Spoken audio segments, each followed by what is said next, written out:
the peak in real rates is the most important thing for gold, but Right. not gold price. I mean, it's good for the gold price, but we don't really need the gold price to go up 20%. What we just need is the sentiment to change. And so for people to start buying gold ETFs, for that investment institutional equity to think about gold as something they need in their portfolio, that will spill over to equities. The first thing that we'll see is the precursor to that is more M&A for companies expecting that the price will change, the valuations will change. Let's get in and do things now. And so we're Okay. starting to see a bit of that M&A now.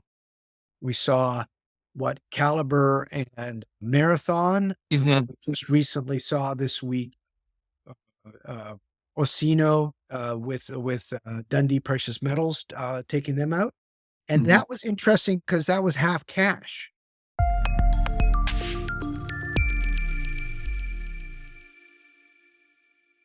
Joe, how you doing, man? How's it going? Thanks It's for the good. invite. Yeah, thanks for coming on. It's an absolute pleasure. We're talking a little bit about Bre-X, and let me tell you a story because I had Erwin on 2 weeks ago, 3 weeks ago. We talked about it, and I'd love to hear your story. It was 1995, I want to say, and I was just dumb luck. I invested in Bre-X, and it was less than $1. And I don't really remember how I bought it. And I remember calling my broker. I was using a stockbroker at the time, and the company I said, buy me. I think it was 2,000 shares, maybe 3,000 shares, and didn't have much money, so I just bid on black, if you would.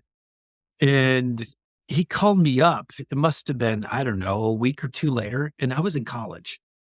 And he said, Andy, this thing's $20 now. You got to sell. I was like, yeah, sell. So I liquidated and sold everything, and felt good about myself. And then it was, I don't know, a week or 2 weeks later. And again, my memory is somewhat foggy. Yeah.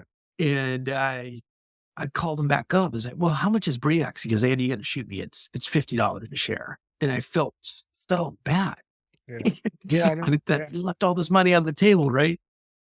And then I checked, or somehow I got a quote. It was shortly after, and it was like all over the news, huge, largest gold coin ever, blah, blah, blah, blah, blah. And it was like, I don't know, 100 or $150 a share. And I was like really mad at myself.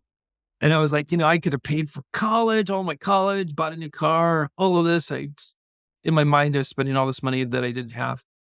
And then shortly after the news came out, and I don't know if shortly, it was a week, couple weeks or a couple months later, I can't, again, I don't, somewhat foggy on the timeline, came out as a fraud, and it just dumped. And then I felt so good. Yeah. Not Yeah. good for all the people. I mean, I felt terrible for them, but I just relieved, hey, I got out. And that was that was really my introduction into junior mining, was Bre-X. And I just came to myself, well, I want to know a lot more about this industry. And if I don't learn more about this industry, I'm really going to hurt myself.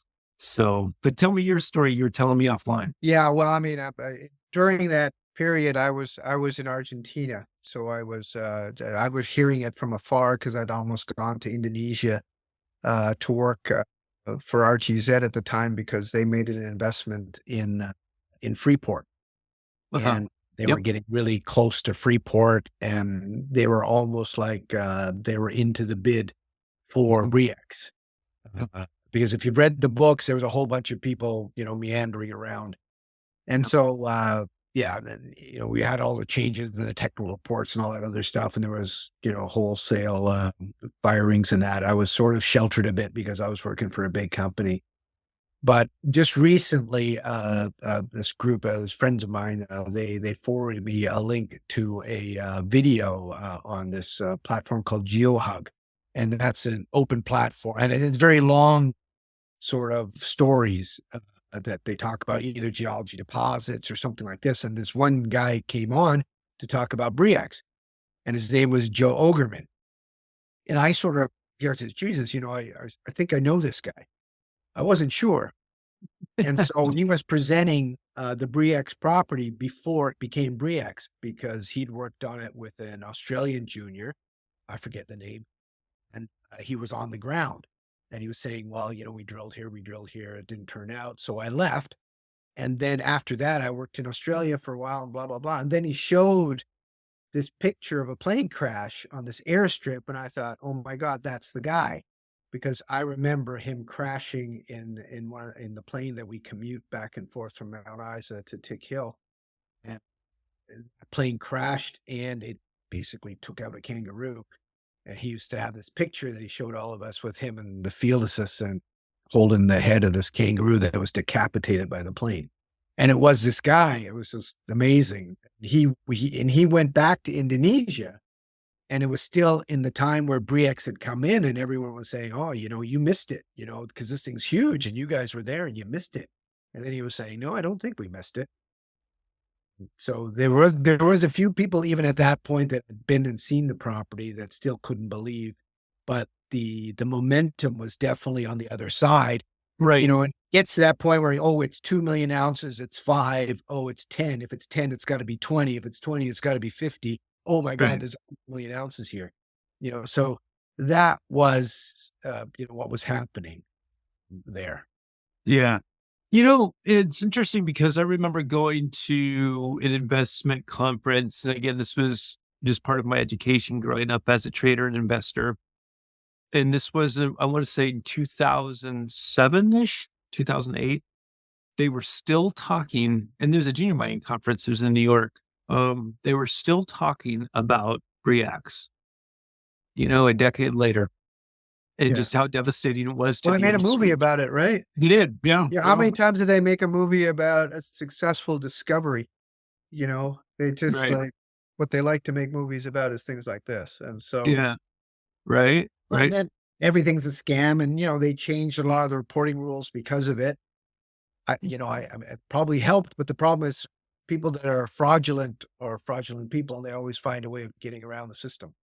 Yeah. It's really what does an investor do is just really do your homework and do the best you can. And the thing is, the problem with Bre-X though is like everybody believed it seemed like, um, Well, and I it mean, got so much action. probably even Felderoff was a very well-known geologist. I think Mhm. he was involved in the discovery of octeti, if I got my stories right. And so, he was fairly well respected, I believe.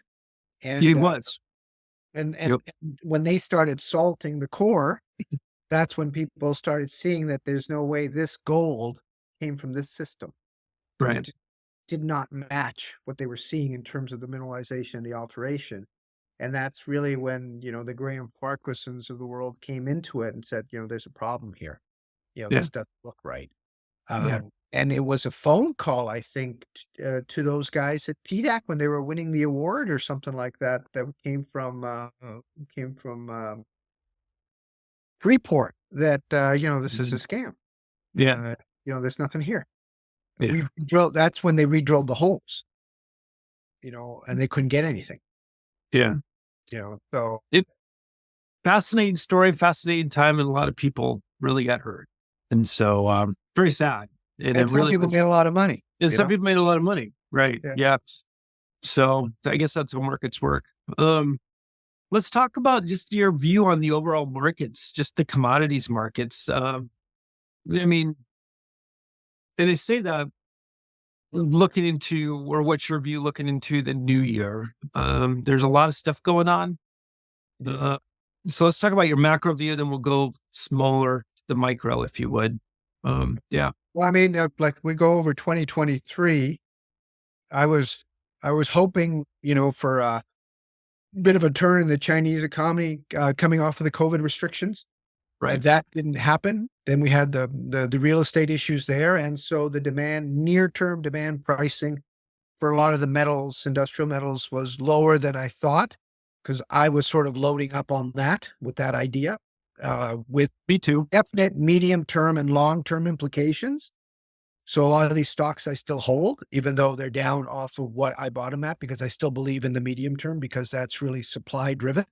And that issue continues into 2024, as we've seen the issues with Panama, with Cobre Panama. That's almost 1% of global production. Anglo putting out their numbers that, they've reduced guidance for this year as well as for next year. And so a lot of the production that we're seeing in commodities like copper are not as buoyant as people have forecast. And so a lot of the deficits that they have forecast more into 26, 27 are now coming into the latter part of 2024. Right. We didn't expect. And Right. that's the problem with forecasts is it's the point in time. And the only thing you know is that you're wrong. Now we're getting more data and at least we don't know what demand's going to look like, but we do know the supply part because that Right. can't change on a dime. And on the Yeah. supply side, it's definitely more positive or bullish for commodities like copper. On the precious side, the peak in real rates is the most important thing for gold, but Right. not gold price. I mean, it's good for the gold price, but we don't really need the gold price to go up 20%. What we just need is the sentiment to change. And so for people to start buying gold ETFs, for that investment institutional equity to think about gold as something they need in their portfolio, that will spill over to equities.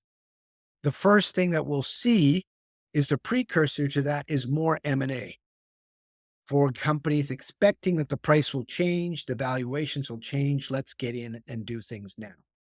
And so we're Okay. starting to see a bit of that M&A now. We saw what Caliber and Marathon just recently saw this week, Orsino with Dundee Precious Metals taking them out. And that was interesting because that was half cash because a lot of people are doing cash, but Dundee has, a significant amount of cash. So, that was, it's been a while since we've seen a deal that had that much cash in. So you just went through a lot of things. I'd like to break them down one by one, if you would, because there's a lot of nuggets there, a lot of great insight there. So let's first talk about the industrial metals. Like, I don't want to put words or thoughts into your mouth, but I kind of see a situation where, similar to what we saw with uranium recently, where things are relatively quiet and dead, and then all of a sudden we just rocket up just because either that we can call it sentiment or people are catching on to that there is a supply problem. Do you see something similar in that would happen in the industrial metals? So when I worked for Phelps Dodge in Phoenix as their market analyst and a trader for them in 2003, copper price we were just in the 55-cent range. And a lot of Phelps Dodge's production was 75 cents. So we curtailed a lot of production, the same time BHP curtailed, and Codelco was stockpiling their copper. And so a lot of that copper was basically being taken off the market. And then we needed to get through a lot of inventory. And so back then, the inventories were a bit more visible because China wasn't as big a player. And so there were not a lot of invisible inventories at different companies or smelters that, you couldn't track. So what was visible was a darn good proxy for what was out there. And we knew that we had a lot of inventory. And so as that inventory low 4 weeks back then, that was the important number. Then if anything happened, any major disruption happened, that could make the gold price spike. And I remember doing my calculations and telling the president of the sales department, Jesus, I've got less than 2 weeks here. And he goes, that's not right. That can't be right. You must have done something wrong. It can't be that low. And then when Grasberg had a pit slide, they have one of their open pits back in that time went into volcanics before it went into better rock, which I believe was intrusive. I can't remember. But that slipped. And that, I believe, took about 500,000 tons of copper off the market. As soon as that happened, boom, everything went. Yeah. So in that time, copper went over to $2 when we were just worried about 75-cent floors seeing $2. Yeah. And Phelps Dodge's share price doubled. They split and it doubled again. Yeah. Yeah. And the reason for that was they were copper only. They were US listed. And that's where everybody went. Yeah. I'm glad you said that. I think that's a really good example of what that will happen, but where it could happen and what I see as likely. I just don't see prices staying down here, even like there's news of recession or, projections of recession or higher interest rate, well, whatever it is, it's just, it's hard for me to see these prices stay with or razor thin margins on inventory. Um, call it what it is or call me wrong, but I just see a drastic move up sooner or later. So we'll But see. then we also have to deal with the segmentation of the market with the IRA and all that, like where you can't Sure. get what you call critical. Or if the Chinese are involved in Mhm. smelting copper, and you're not going to get cathode, you're going to get a washing machine or a car. But if that gets imported to the States, you don't get that subsidy because if Mhm. the components are made in China, you get half the subsidy taken away. And if the original material, the copper or whatever, lithium comes from a place that they don't have a free trade agreement or an agreement with, you don't get that subsidy either. And so a lot of companies down the food chain are running around trying to make sure they have at least one part of their supply chain that it's IRA compliant. They can feed into the US market to get I'm that glad you subsidy. brought that up because that's not brought up a lot, actually. Um, what you just said, and yeah, it's just another reason to go drastically higher. And it looks like companies are trying to secure that. Yeah, So, and they have to watch what they buy.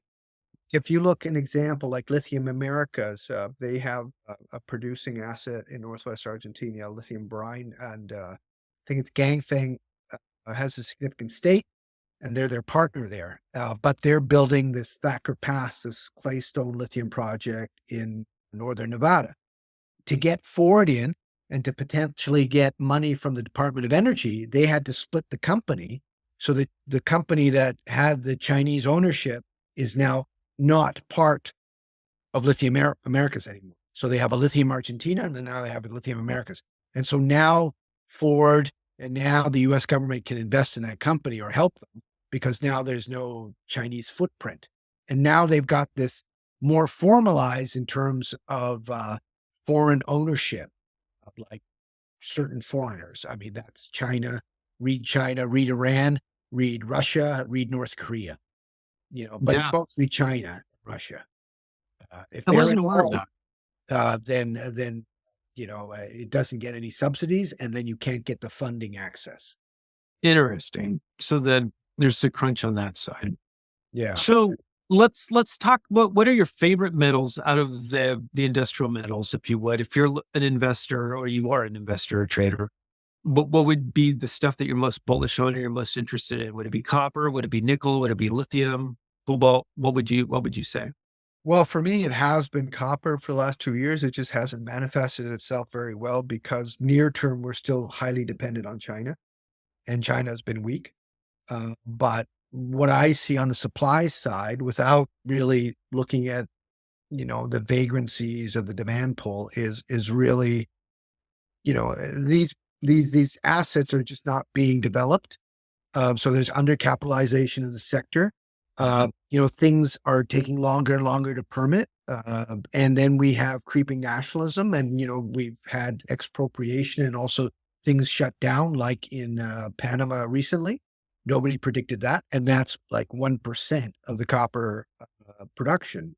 So if things are always done on the margin, when these sort of hits happen, that impacts copper production. But we've already seen it manifested in the M&A. So a lot more companies are buying production, to try and consolidate their copper, platform or Right. asset base. And as we go further, then we'll see more development plays and that. But a lot of companies are not developing because they're worried because there's no incentive price to build. So if you look at QB2, which is Quebrada Blanca 2, which is an expansion of a big mine in Chile that Teck is doing, I mean, they've overrun their capital. I mean, their capital's gone way over what they estimated, but they're still building it. But that makes other people look and go, well, Jesus, that copper price is really not incentivizing me to build this project if my capex is actually going to go like theirs and go 50% up. Uh, Right. so I'm going to wait before I build it. And so I Yeah. will put production before I build my own production build my own project maybe now. But Sure. eventually those projects have to get built Yeah. because we Yeah. might not have enough copper, Yeah. and that would No, be the problem. I would completely agree. Yeah. It's just a matter of waiting it out and when, really, the way I see it. Let's talk about precious metals here. Um, it's interesting because if you look at the price of gold, it's at all-time highs, yet the equities haven't followed. And you made a comment recently, just now about mergers and acquisitions. Look for those to heat up as they are. Yeah, what's your thoughts on the equities, the juniors in precious metals? What's going on there? Well, I think on the M&A side, I mean, we have the Newcrest Newmont merger obviously Mhm. closed. There will be assets coming out of that, some of them in production that some intermediate producers might be waiting on. So they might be sitting on their hands waiting for those before they make a move on something else. So Mhm. that might dampen a bit of the near-term M&A Okay. until they see what's announced and what gets sold. Because I know that there's a project in the Yukon called Coffee, open pit heap leach that Newmont owns, but they might divest themselves of. So there might be Mhm. people interested in buying that project and waiting for that. So that's just one example, but there might be several Sure. because obviously they're going to start prioritizing the entire portfolio between Newcrest and Newmont and see which ones get built and which ones get advanced. And so on the other side is in terms of leverage or like what's wrong with the equities? Why aren't they moving when we got gold at an all-time high? One is because I think partly most of the reason gold has done well, I mean, at least kept its head above water in 2023 is because of central bank buying. It's not institutional investment funds. They're negative on gold. Why? Because real rates are the trajectories. And Mhm. if you look at gold price, I mean, you don't really have to look at anything more than the trajectory of real rates. It's not the absolute real rate, it's the way it's moving, its direction. The direction has been up, and so gold's going to go down. If rates are going up, gold is going to go down. But central banks have been keeping gold up. So the problem is that the people that are buying gold for, hey, the rate reason, let's say, uh, are the ones whose investments may spill over into equities. Well, Got it. central banks, their investments will not spill over into equities. Yeah, they're buying As the the real real stuff. rates, as the real rates come down, which I think we've peaked at, now Mhm. we should see more people going into equity ETFs like the GDX, the GDXJ, big companies like your Newmonts and blah, blah, blah. And then that'll trickle down to your intermediates. And then, those little companies will be able to raise money again. You know. Yeah, that's a theory. It goes with the theory um, I I hold is like if you want exposure into the gold market, obviously start with the middle, but then you want to start with the bigger players and then you work your way down, if you would, because those are the ones that'll move first, or they should be moving first. But So, here's a caveat. So in the letter, course. well, last week, we were having a debate amongst colleagues about leverage. And so there was some people that posted something on LinkedIn and I usually don't respond on LinkedIn, but every now and then there's a conversation worth entering. And it was about all-in sustaining costs. So Ron Stewart, he was an analyst for a long time, worked for Placer. I know him well. He put out this all-in sustaining graphic and margin on an ASA, all-in sustaining cost. So showed that the margins actually were declining as gold price was going up in Hmm. 2023. And then I thought, well, what's that all about? And then somebody else, this guy out of Europe, Oliver something, I can't pronounce his last name. He put out like Newmont's all-in sustaining costs, like it was going up, like from 2020. And then I thought, oh yeah, that's interesting. But there was a big jump recently. And so what I did was I looked into Newmont because I used to work for Newmont. And then I saw that they changed their reserve prices from 1,200 to 1,400, but they hardly changed their reserves. Like they added about 3.3 million ounces to their reserves, which I think are about 96, 98 million ounces. So hardly anything with a $200 ounce increase in the gold price. I thought that was kind of funny. And then I looked, the acquisition, the actual addition of the 3.3, 3.1 of it was actually their increased ownership of Yanacocha.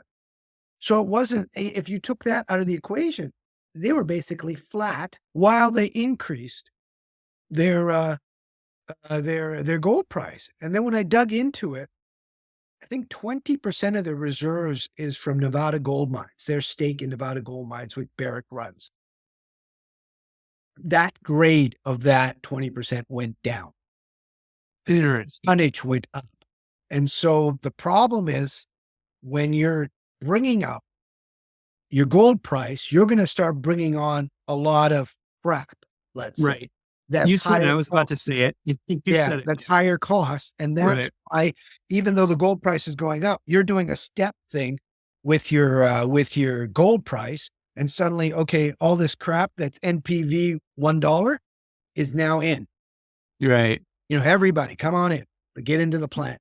And Interesting. that is, but this stuff before might have been at an all-in sustaining cost of $1,200 because your reserve price was $1,200. But some of the quarters, their all-in cost is actually higher than the reserve price. Interesting. Could some of this also be attributed to the higher price of energy in the last couple of years? Absolutely. It's Yeah. energy, a diesel, which is not what you put in your car usually. Diesel's, if anybody knows what, when you have the crack spread, you produce 3 different types of fuel usually, and that's jet fuel, diesel, and then what you put in your car. So there's only so much allocated to these other fuels, even though they refine less. And so you could get more demand for that fuel and that price can go up. And I've seen the diesel prices and they are up. But then think about it.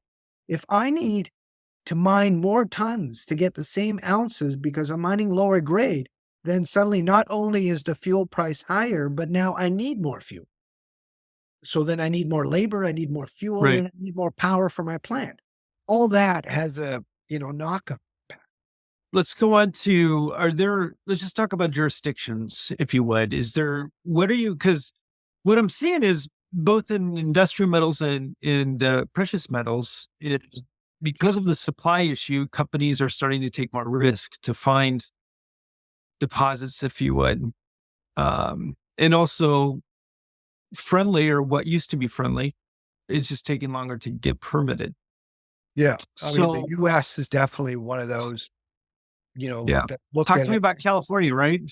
Well, no, I mean, take that anywhere. Take that to Minnesota. Take that to Nevada. Alaska. Sure. I mean, nobody's doing anything in Washington and Oregon. Forget most of the East Coast. So Nevada is still the best jurisdiction.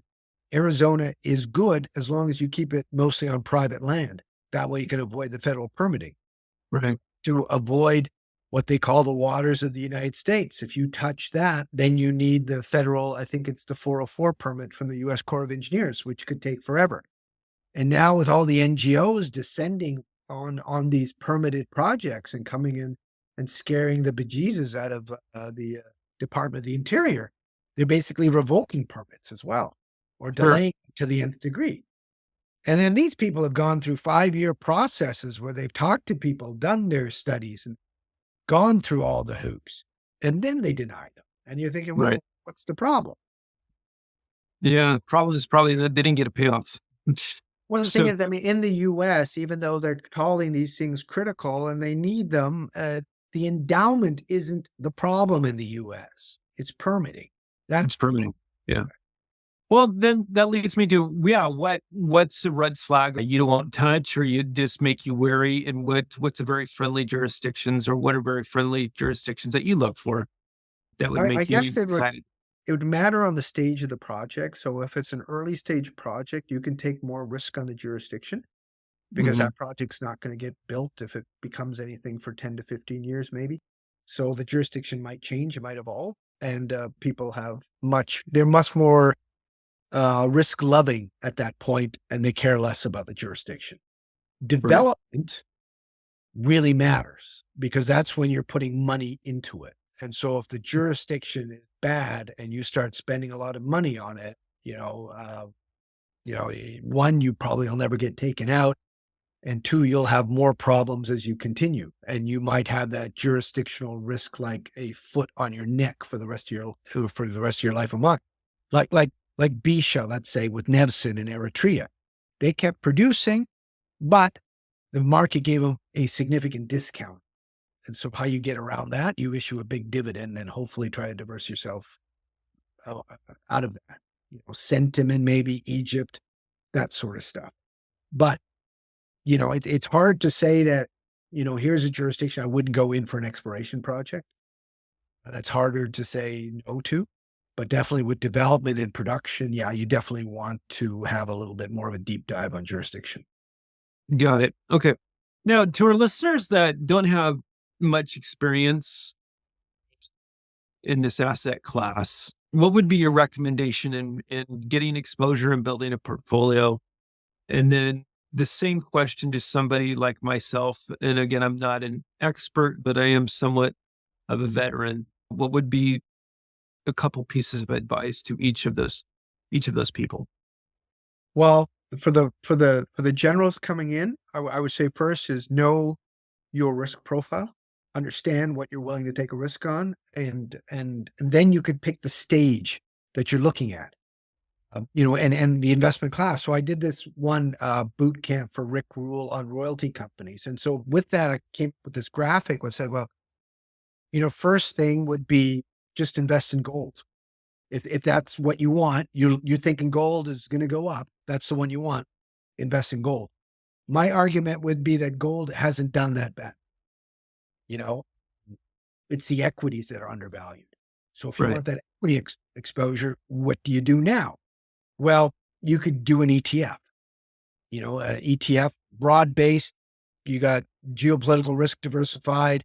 You got assets diversified in terms of hiccups and things like that, but you don't get a dividend, but you get liquidity, so that'd probably be a place to go.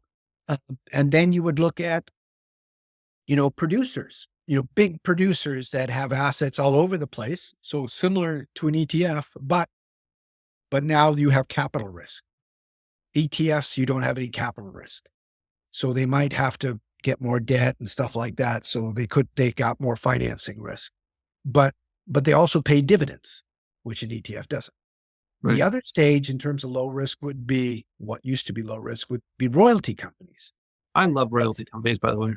Sorry? I personally I'm a big fan of royalty And companies. so when I did that piece, I started digging into Franco before the Panama stuff happened. And then I started finding out how big of their exposure was to Panama, because that was one of their biggest investments. I mean, it was as big as their IPO back in whatever it was, 2006 or whatever it was. Right. So this was $1 billion investment in this precious metal stream in Panama. And when that went offline, I mean, they took about as big Continue. as First Quantum did. Right. So the idea with the royalty companies is to get that exposure, that you get the royalty, you don't have to worry about capital risk. People discount it at a lower rate, and it's like what they call a check in the mail. That's it. You just go to the mailbox and there it is. And they offer dividends and blah, blah, blah, blah, blah. So, those would be the Wheaton Precious, the Francos and people like that. And one class I like as well is the royalty generators. And so one of my top picks is a royalty generator that's got a producing asset that pays for the G&A, helps them generate new projects. And they've got a big royalty, a sizable, not a sizable royalty, a modest royalty on a potentially big asset in Nevada that's being developed by a major company. And so those are the sort of things that you want to think about and look at. And then if you go to intermediates, they're all about growth. The developers, a lot of financing risk, but you want to look at, a takeout like we were talking about, Asino and Dundee Precious Metals, or your Marathons and Caliber, things like that. And then the exploration is really risk loving. I mean, you got to know when you invest in that, you got to be ready to lose all your money, because that's where you get the 5 and 10 baggers. Either it goes to the moon or they're going to be raising money at the price you bought at, in Right. another 6 months. And that's very common. So, all right, excellent. Any thoughts going into 2024 here? And again, in light of, I guess, the perspective of we got two wars going on, and you know, we're all hoping that they end very soon. But good luck with that. But we have interest rates. The Fed. It looks like they're going to be coming down, but a recession on the horizon.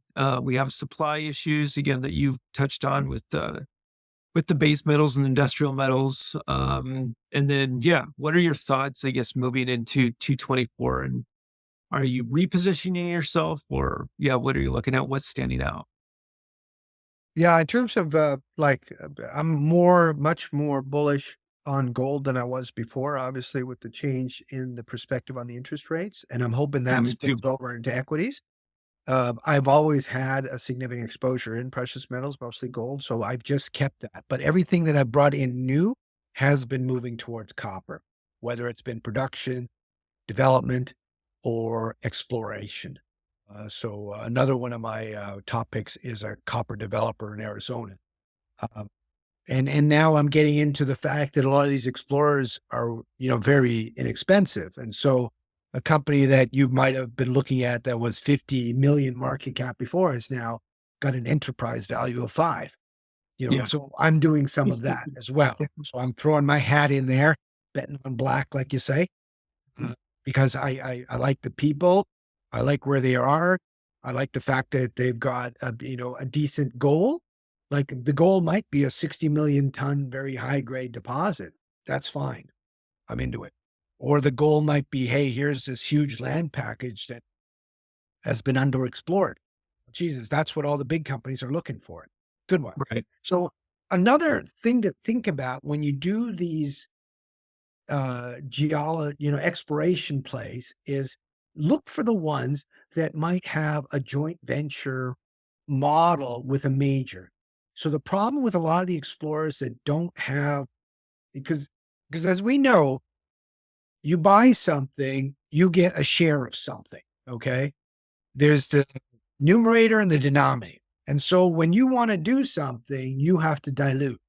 You can dilute the denominator or you could dilute the numerator. So the numerator, I dilute the asset by selling a royalty or doing a joint venture, or I dilute the denominator by selling shares. Me too. These Sure. last few years, selling shares would kill you.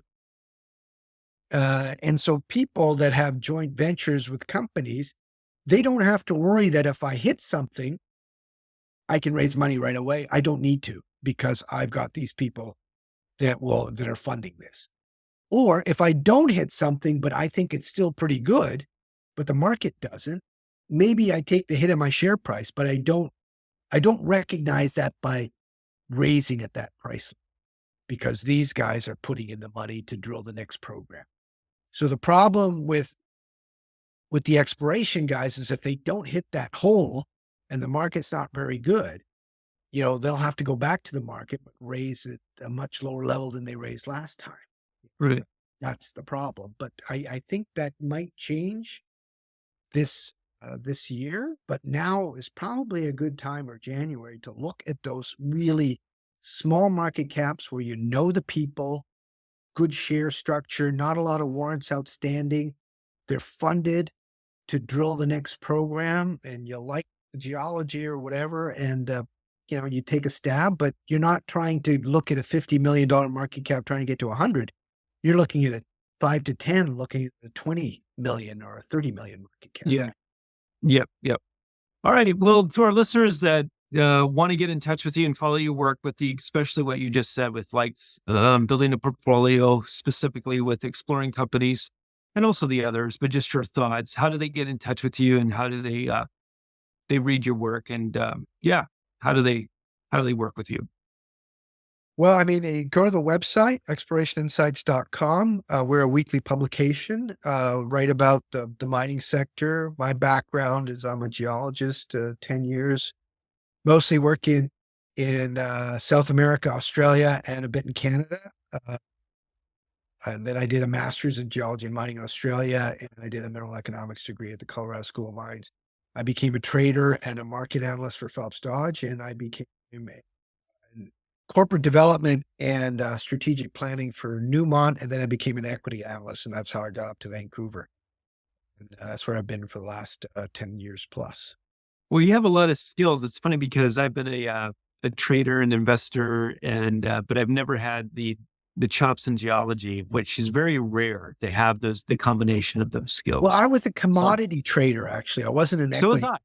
I, Yeah. actually. Okay. Yeah. Yeah. And I loved doing that. I mean, Yeah. I thought about doing that for the rest of my life. It Yeah. was so, I mean, I would get, it would just like you were trading millions and millions of dollars on a phone call. Right. And I'll tell you one story is that, so we used to deal with all the big banks and we would trade a lot of copper for our customers.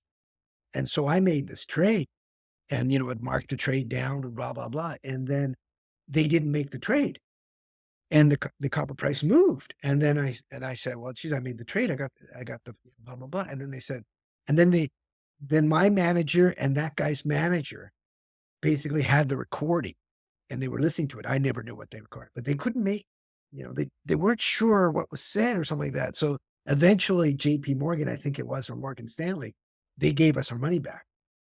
But unfortunately they fired that guy, but I'm not sure if it was his fault or my fault.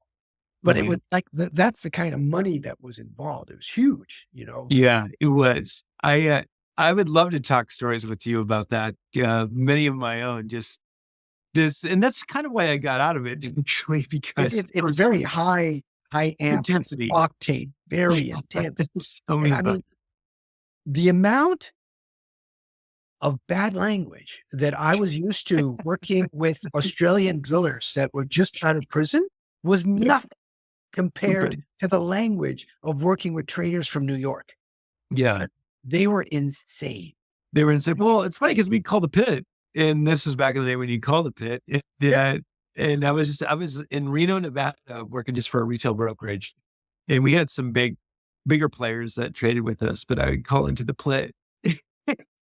Just what you said. There's all these big fat guys running around space and working their way through. And then I actually visited and I thought, how the hell does anybody do anything here? Just look at each other.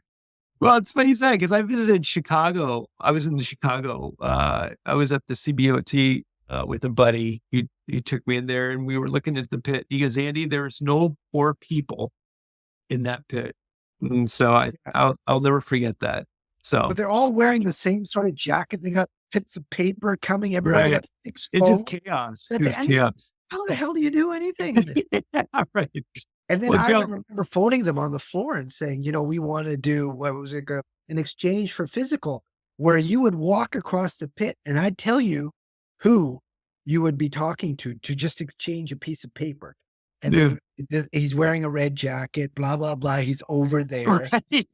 Yeah. Okay. And then they would do the deal. So yeah, it was very archaic. But anyways, well, Joe, I want to thank you. Your absolute pleasure talking to you. Some great insights. I'd love to do it again, maybe sometime in the first quarter or second quarter of next year, just to see where everything's at and get your insights again. I'll put all your contact info in everything, all the social media and this video. And so people will have access to you. And again, I just want to thank you so much for your time. Great. Thanks a lot, man. Yeah, I do appreciate it.